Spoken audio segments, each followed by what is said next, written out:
So Moonlight and Exhibiting Forgiveness both have themes of mental health in the black community based on generational disadvantages. What did you learn about your own connection to how your past affected your mental health?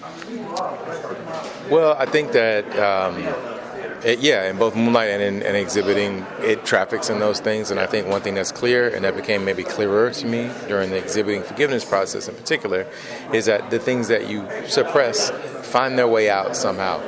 And I think, you know what I mean, there are ways in which I have done that, sometimes consciously, sometimes unconsciously. But I think what the movie is asking people to do is to consider what it might look like to really take time and look at those traumas and get support when support is what's called for, and that it's, it's okay, to ask for help, to get that help, and that it's the first step towards healing. I think the movie's going to help a lot of people. I hope so. Now, speaking of the past, you portray many black men from troubling eras of U.S. history. What did you learn about history in the sense of those who don't know history are doomed to repeat it?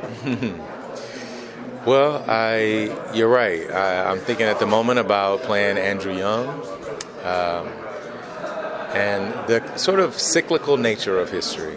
That a lot of the things that he and MLK and, they all were fighting for, talking about, wrestling with, are a lot of the same questions that we're still trying to figure out today. The world, I guess, is a different place. I don't know that it's a more peaceful place than it was then, but I think we're all still striving for peace. And so there's still lessons to be learned from those eras. And also, I played Huey Newton recently, and that era as well, people who were fighting for peace in a different kind of way. What was it like on the set of Selma to be creating these characters that are so iconic? We all felt, I think, the weight of the responsibility of that.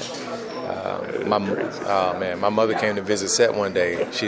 We're from Alabama, and she walked up to the set and she saw us all sitting there, myself and Coleman Domingo and all of us, and she got quite teary-eyed, I think, seeing us in costume, because she knew a lot of these people. She worked for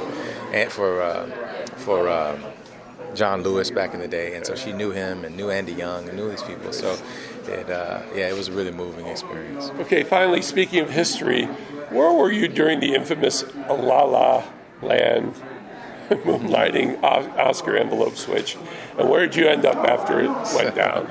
Well, I was in the auditorium of the theater, sitting, right in the orchestra next to Travante, and we all lost our minds a little bit that night. And, we're in a state of shock for weeks after. But we left there and ended up going out and having a really, really fun night. Celebrating. It was amazing. Yeah. Well, that's great. Yeah.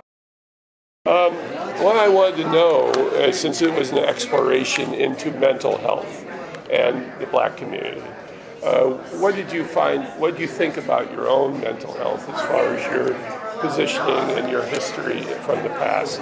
Well, I can only say this about my own personal mental health. Sometimes our parents lay things on us that it's not good for us, right? Right. Until we sort of figure out what that is and work on that, you're going to always carry that.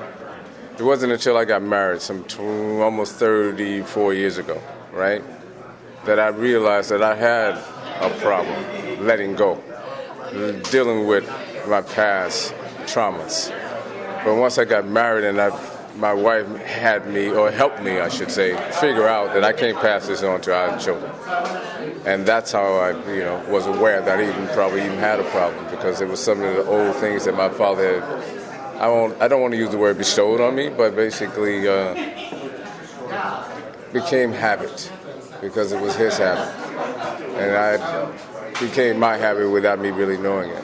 But that's how I ended up working on my mental health, This is Patrick McDonald for HollywoodChicago.com.